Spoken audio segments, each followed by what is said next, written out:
Railway recruitment board বা RRB ফালৰ পৰা ক্লাছ 10 পাছ কৰা ল'ৰা-ছোৱালীৰ কাৰণে 7951টা পোষ্ট মুকলি কৰা হৈছে। এলিজিবল আৰু ইণ্টাৰেষ্টেড কেণ্ডিডেটে ইয়াৰ কাৰণে এপ্লাই কৰিব পাৰে। সো বন্ধুসকল, আজি মই আপোনালোকক কেনেকৈ আপোনালোকে RRB যে এই ৰিক্ৰুটমেণ্ট তাৰ কাৰণে অনলাইন এপ্লাই কৰিব, একাউণ্ট ক্ৰিয়েট কৰাৰ পৰা প্ৰিণ্ট আউট কৰালৈকে সকলো A to Z এই ভিডিঅ'ত দেখুৱাম।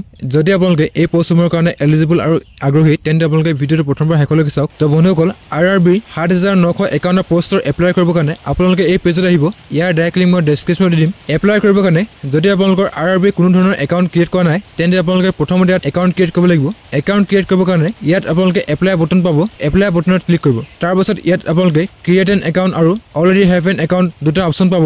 যদি আপোনালোকৰ কোনো ধৰণৰ একাউণ্ট নাই, ক্ৰিয়েট এন একাউণ্টত ক্লিক কৰিব। যদি আপোনালোকৰ একাউণ্ট ক্ৰিয়েট কৰা আছে, মোবাইল নম্বৰ আৰু পাছৱৰ্ড ফিল আপ কৰি আপোনালোকে লগ ইন কৰিব পাৰে। ইয়াত আপোনালোকে অ'কেত ক্লিক কৰিব। তাৰ পাছত ইয়াত আপোনালোকে কাউণ্ট্ৰি অফ নেশ্যনেলিটি ইয়াত ইণ্ডিয়া চিলেক্ট কৰিব। ইয়াত আপোনালোকে কিছুমান পাৰ্চনেল ইনফৰমেশ্যন এড কৰিব লাগিব। আপোনালোকৰ যিটো ফুল নেম ইয়াত আপোনালোকে ভৰাই দিব। তাৰপিছত আপোনালোকৰ ফুল নেমটো ইয়াত কনফাৰ্ম কৰিব। Have you change your name ইয়াত আপোনালোকে ন' চিলেক্ট কৰিব। তাৰ পাছত আপোনালোকৰ যিটো ডেট অফ বাৰ্থ, আপোনালোকৰ ক্লাছ 10ৰ মাৰ্কশ্বিট বা পাছ চাৰ্টিফিকেট যেনেকৈ আছে, ইয়াত আপোনালোকে কেলেণ্ডাৰৰ পৰা ডেট, মন্থ আৰু ইয়াৰটো চিলেক্ট কৰিব। আৰু আপোনালোকৰ ডেট অফ বাৰ্থটো ইয়াত আপোনালোকে ৰিটাইপ কৰি কনফাৰ্ম কৰিব। ইয়াত আপোনাৰ জেণ্ডাৰ চিলেক্ট কৰিব। তাৰ পাছত ইয়াত আপোনালোকৰ ফাদাৰ্ছ নেম আৰু মাদাৰ্ছ নেম ফুল নেম ভৰাই দিব। ইয়াত আপোনালোকৰ আধাৰ কাৰ্ড ভেৰিফিকেশ্যন কৰিব লাগিব। আপোনালোকৰ 12 ডিজিটৰ আধাৰ কাৰ্ড নম্বৰ ইয়াত ভৰাই ভেৰিফাই ইউজিং আধাৰত ক্লিক কৰিব। তাৰপিছত আপোনালোকৰ এনেকৈ পেজটো খোল খাই আহিব। ইয়াত আপোনালোকে my Aadhaar details are same as per matriculation বক্সত ক্লিক কৰি আপোনালোকে কনচেণ্ট দিব আৰু ভেৰিফাইড ক্লিক কৰিব। আপোনালোকৰ আধাৰ কাৰ্ড ছাকচেছফুলি ভেৰিফাই হৈ যাব। ইয়াত আপোনালোকৰ কণ্টেক্ট ডিটেইলছ এড কৰিব লাগিব। চ' আপোনালোকে ইয়াত এটা এক্টিভ ইমেইল আইডি আৰু মোবাইল নম্বৰ ভৰাই জেনেৰেট OTPত ক্লিক কৰিব। আপোনালোকৰ মোবাইল নম্বৰ আৰু ইমেইল আইডিত 6 ডিজিটৰ OTP আহিব। আপোনালোকে ইয়াত OTP ভৰাই তাৰ পাছত ইয়াত আপোনালোকৰ পাছৱৰ্ড ক্ৰিয়েট কৰিব আৰু আপোনালোকৰ যোনটো কেপচা কোড শ্ব' কৰিব ইয়াত কেপচা কোড ফিল কৰি প্ৰিভিউ এণ্ড ক্ৰিয়েট এন একাউণ্টত ক্লিক কৰিব। ইয়াত আপোনালোকৰ একাউণ্ট ক্ৰিয়েটৰ প্ৰিভিউ আহিব। আপোনালোকৰ ডিটেইলছবোৰ ভালকৈ চাই ল'ব। যদি আপোনালোকৰ কিবা ভুল হৈ আছে এডিটত ক্লিক কৰি এডিট কৰি ল'ব। তাৰপাছত আপোনালোকে চেক বক্সত ক্লিক কৰি ক্ৰিয়েট এন একাউণ্টত ক্লিক কৰিব। তাৰপাছত আপোনালোকৰ ইউজাৰ আইডি ছাকচেছফুলি ক্ৰিয়েট হৈ যাব। ইয়াত আপোনালোকৰ mobile number password fill up কৰি কেপচা কোড ভৰাব আৰু লগ ইন বুটনত ক্লিক কৰিব। তাৰপাছত আপোনালোকৰ পেজটো এনেকৈ খোল খাই আহিব। ইয়াত আপোনালোকে অনলাইন এপ্লিকেশ্যনত ক্লিক কৰিব। তাৰপাছত ইয়াত আপোনালোকে জোন চিলেক্ট কৰিব লাগিব। আপোনালোকে ইয়াতে গুৱাহাটী চিলেক্ট কৰিব পাৰে বা যদি আপোনালোকে চেন্নাইত চিলেক্ট কৰিব বিচাৰে চেন্নাই, ভুৱনেশ্বৰ যদি চিলেক্ট কৰিব বিচাৰে ভুৱনেশ্বৰ চিলেক্ট কৰিব পাৰে। তাৰপাছত আপোনালোকে চেক বক্সত ক্লিক কৰি নেক্সটত ক্লিক কৰিব। তাৰপাছত আপোনালোকৰ যিমান পাৰ্চনেল ডিটেইলছ আছে ইয়াত আপোনালোকৰ আধাৰ কাৰ্ডৰ পৰা ফেচ হৈ আহিব। তাৰপাছত ইয়াত আপোনালোকে মেৰিটেল ষ্টেটাছ চিলেক্ট কৰিব লাগিব। যদি আপোনালোকে আনমেৰিড হয় আনমেৰিড চিলেক্ট কৰিব আৰু যদি আপোনালোকে মেৰিড হয় মেৰিড চিলেক্ট কৰি দিব। তাৰপাছত ইয়াত আপোনালোকৰ ৰিলিজন বা ধৰ্ম চিলেক্ট কৰিব।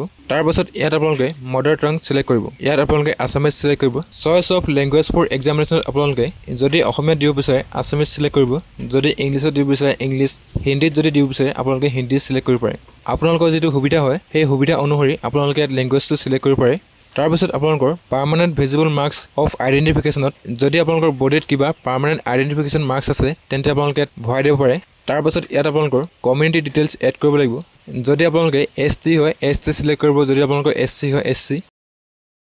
তাৰপাছত ইয়াত আপোনালোকৰ নেম অফ দ্য ট্ৰাইবত যদি আপোনালোকে ST হয় ইয়াত আপোনালোকে সোণোৱাল কছাৰী ভৰাই দিব পাৰে।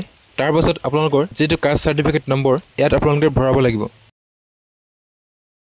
ইছুইং অথৰিটিত আপোনালোকে ডেপুটি কমিশ্যনাৰ চিলেক্ট কৰি ল'ব। তাৰপিছত ইছুইং ষ্টেটত আপোনালোকে আছাম চিলেক্ট কৰি আপোনালোকৰ যোনটো ডেট অফ ইছ্যু আপোনালোকৰ কাষ্ট চাৰ্টিফিকেট পাই যাব। চ' আপোনালোকে কাষ্ট চাৰ্টিফিকেটৰ ডেটটো চাই ইয়াত আপোনালোকে ডে, মন্থ আৰু ইয়াৰটো চিলেক্ট কৰি ল'ব।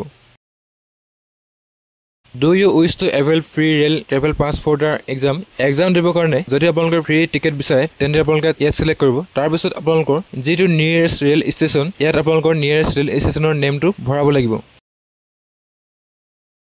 আপোনালোকৰ যিখন কাষ্ট চাৰ্টিফিকেট PDF ফৰ্মেটত আপোনালোকে আপলোড কৰিব লাগিব। চ' আপোনালোকে ইয়াতে কাষ্ট চাৰ্টিফিকেট আপলোড কৰি দিব। তাৰপাছত ইয়াত আপোনালোকৰ পোষ্টেল এড্ৰেছ এড কৰিব লাগিব। ষ্টেটত আপোনালোকে আছাম চিলেক্ট কৰিব।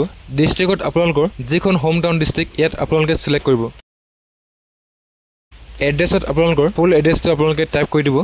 তাৰপাছত ইয়াত আপোনালোকৰ গাঁৱৰ নামটো ভৰাই আপোনালোকৰ যোনটো এৰিয়া পিন কোড ইয়াত আপোনালোকে ভৰাব। আৰু যদি আপোনালোকৰ পাৰ্মানেণ্ট এড্ৰেছ আৰু প্ৰেজেণ্ট এড্ৰেছ ছেম হয় তেন্তে আপোনালোকে এই বক্সত ক্লিক কৰিব।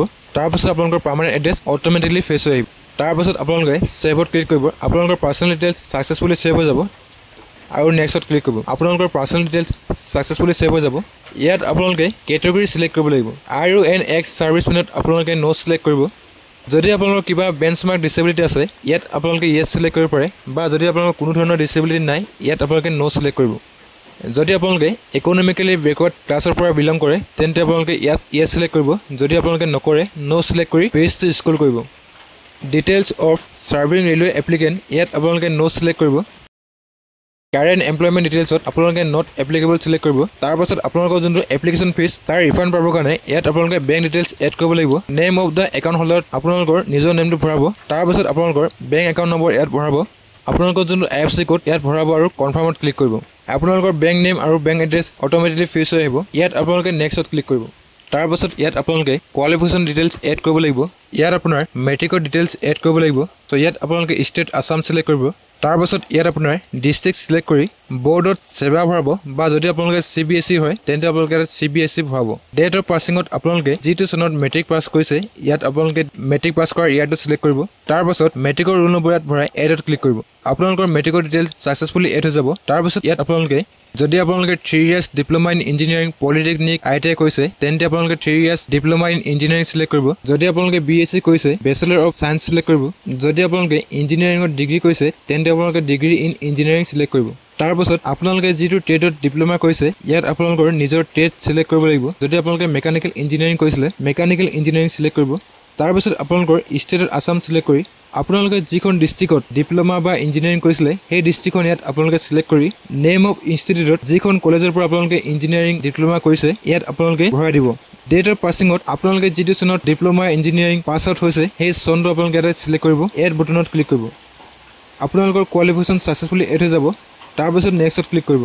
ইয়াত আপোনালোকৰ ফটো আৰু সিগনেচাৰ আপলোড কৰিব লাগিব ফটোৰ dimension 320 pixel height 240 pixel with লগতে আপোনালোকৰ ফটো যি বেকগ্ৰাউণ্ড হোৱাইট হ'ব লাগিব আৰু আপোনালোকৰ ফটোখন 30 to 70 KB ভিতৰত হ'ব লাগিব তাৰ পাছত সিগনেচাৰ ডাইমেনশন 60 পিক্সেল হাইট আৰু 140 পিক্সেল উইথ আপোনালোকৰ 30 to 70 KB ভিতৰত সিগনেচাৰ ফাইল সাইজ হ'ব লাগিব ইয়াত আপোনালোকে ফটো আৰু সিগনেচাৰ আপলোড কৰি নেক্সটত ক্লিক কৰিব আপোনালোকৰ প্ৰফাইল ফটো আৰু সিগনেচাৰ সাকসেসফুলি আপলোড হৈ যাব তাৰ পাছত ইয়াত আপোনালোকৰ এলিজিবল পোষ্ট জোন শো কৰিব ইয়াত আপোনালোকে পোষ্ট প্ৰিফাৰেন্স দিব লাগিব পোষ্ট প্ৰিফাৰেন্স দিব কাৰণে আপোনালোকে প্লাস বটনত ক্লিক কৰিব আৰু আপোনালোকৰ ৰাইট সাইডত যেকিটা পোষ্টৰ কাৰণে প্ৰিফাৰেন্স দিব ইয়াত আপোনালোকৰ আহি যাব তাৰ পাছত ইয়াত আপোনালোকে চেক বক্সত ক্লিক কৰি পেজটো স্ক্ৰল কৰিব ইয়াত আপোনালোকৰ এক্সাম গ্ৰুপ সেকশন সিলেক্ট কৰিব লাগিব তো আপোনালোকে সিলেক্ট এক্সাম গ্ৰুপত ক্লিক কৰিব ইয়াত আপোনাৰ যেটো ট্ৰেড আহি যাব তো আপোনালোকে ট্ৰেডটো সিলেক্ট কৰিব ইয়াত আপোনালোকে আই আন্ডাৰষ্টেণ্ড এণ্ড এগ্ৰি ইয়াত ক্লিক কৰিব তাৰ পাছত আপোনালোকে ডিক্লেৰেশ্যন দিব লাগিব ইয়াত আপোনালোকে ডিক্লেৰেশ্যন বক্সত ক্লিক কৰি আপোনালোকে যেটো প্লেসৰ পৰা এপ্লাই কৰি আছে সেই প্লেসৰ নামটো এড ভৰাব আৰু প্ৰিভিউ এপ্লিকেশনত ক্লিক কৰিব তাৰ পাছত আপোনালোকৰ এপ্লিকেশনত এটা প্ৰিভিউ আহিব যদি আপোনালোকৰ কিবা ভুল হৈছে এডিটত ক্লিক কৰি আপোনালোকে এডিট কৰি ল'ব যদি আপোনালোকৰ সকলোবোৰ ঠিকই আছে ইয়াত আপোনালোকে বক্সত ক্লিক কৰিব আৰু সাবমিট বটনত ক্লিক কৰিব এবাৰ সাবমিট কৰাৰ পিছত আপোনালোকে কোনো ধৰণৰ কাৰেকচন কৰিব নোৱাৰিব সো আপোনালোকে ভালকৈ চাই ল'ব আৰু ইয়াত আপোনালোকে সাবমিটত ক্লিক কৰিব তাৰ পিছত আপোনালোকৰ পেমেন্ট পেজটো এনেকৈ খুল খাই আহিব যদি আপোনালোকে এসটি এসসি মাইনৰিটি হয় 250 পেমেন্ট কৰিব লাগিব যদি আপোনালোকে আদাৰ্স হয় তেন্তে 500 পেমেন্ট কৰিব লাগিব পেমেন্ট কৰিবৰ কাৰণে পে উইথ এছবিআই ইপেড ক্লিক কৰিব তাৰ পিছত আপোনালোকৰ এনেকৈ পেজ খুল খাব ইয়াত আপোনালোকে টাৰ্মছ এণ্ড কণ্ডিশ্যন একচেপ্ট কৰি প্ৰসিড বটনত ক্লিক কৰিব তাৰ পিছত আপোনালোকৰ এনেকৈ এটা পেজ খুল খাই আহিব ইয়াত আপোনালোকে প্ৰসিডত ক্লিক কৰিব পেমেন্ট ডিটেইলছত পেমেন্ট কৰিবৰ কাৰণে আপোনালোকে debit card credit card internet banking আৰু ইউপিআই এইকেইটা অপচন পাই যাব যদি আপোনালোকে কাৰ্ডৰ থ্ৰুদি কৰিব বিচাৰে কাৰ্ড সিলেক্ট কৰিব বা যদি আপোনালোকে ইউপিআই থ্ৰুদি কৰিব বিচাৰে ইউপিআই সিলেক্ট কৰিব পাৰে ডেবিট কাৰ্ড বা ক্ৰেডিট কাৰ্ড থ্ৰুদি পেমেন্ট কৰিবৰ কাৰণে আপোনালোকে ডেবিট কাৰ্ড বা ক্ৰেডিট কাৰ্ড সিলেক্ট কৰিব আপোনালোকৰ যোনখন ডেবিট কাৰ্ড বা ক্ৰেডিট কাৰ্ড নম্বৰটো ইয়াত ভৰাব তাৰ পাছত নেম অফ দা কাৰ্ড হোল্ডাৰত কাৰ্ডখন যাৰ নামত আছে ইয়াত আপোনালোকৰ নামটো ভৰাই তাৰ পাছত এক্সপায়াৰি মন্থ ইয়াৰ সিলেক্ট কৰি কাৰ্ডৰ যোনটো সিভিভি ইয়াত আপোনালোকে সিভিভি ভৰাই পে নাউত ক্লিক কৰিব তাৰ পাছত আপোনালোকৰ বেংক একাউণ্টত যেটো মোবাইল লগত লিংক হৈ আছে তাতে এটা ওটিপি আহিব আপোনালোকে ইয়াত ওটিপি ভৰাই পে নাউত ক্লিক কৰিব তাৰ পাছত আপোনালোকৰ পেজটো লোডিং হ'ব ইয়াত আপোনালোকে অকণমান ওয়েট কৰিব তাৰ পাছত আপোনালোকৰ পেজটো লোডিং হ'ব আপোনালোকে পেজটো কোনো বেক বা কেনসেল নকৰিব তাৰ পাছত আপোনালোকৰ পেমেন্ট সাকসেসফুল হৈ যাব আৰু ইয়াত আপোনালোকৰ পেমেন্ট ৰিসিপ্ট জেনেৰেট হৈ আহিব যদি আপোনালোকে পেমেন্ট ৰিসিপ্টখন প্ৰিন্ট কৰিব বিচাৰে তেন্তে প্ৰিন্টত ক্লিক কৰি প্ৰিন্ট আউট কৰি ল'ব পাৰে তাৰ পাছত বেকত ক্লিক কৰিব মাই এপ্লিকেশন আপোনালোকে যেকিটা পোষ্টৰ কাৰণে এপ্লাই কৰিছিলে ইয়াত আপোনালোকক শো কৰিব ভিউ এপ্লিকেশনত ক্লিক কৰি আপোনালোকৰ যিখন এপ্লিকেশন তাৰ এটা প্ৰিন্ট আউট কৰি ল'ব পাৰে বা যদি আপোনালোকৰ প্ৰিন্টাৰ নাই তেন্তে আপোনালোকে সেভ কৰি ল'ব পাৰে একৈ আপোনালোকে আৰআৰবি জেই 4951 পোষ্টৰ কাৰণে এপ্লাই কৰিব পাৰে যদি আপোনালোকে ভিডিও চাই ভাল পালে তেন্তে ভিডিওটো লাইক কৰিব আৰু যদি আপোনালোকে আমাৰ চেনেলত নতুনকৈ আহিছে তেন্তে চেনেলটো সাবস্ক্ৰাইব কৰি বেল আইকনটো প্ৰেছ কৰি ল'ব যাতে আহিবলগীয়া গুৰুত্বপূৰ্ণ ভিডিঅ'ৰ ন'টিফিকেশ্যনসমূহ আপোনালোকে মিছ নকৰে।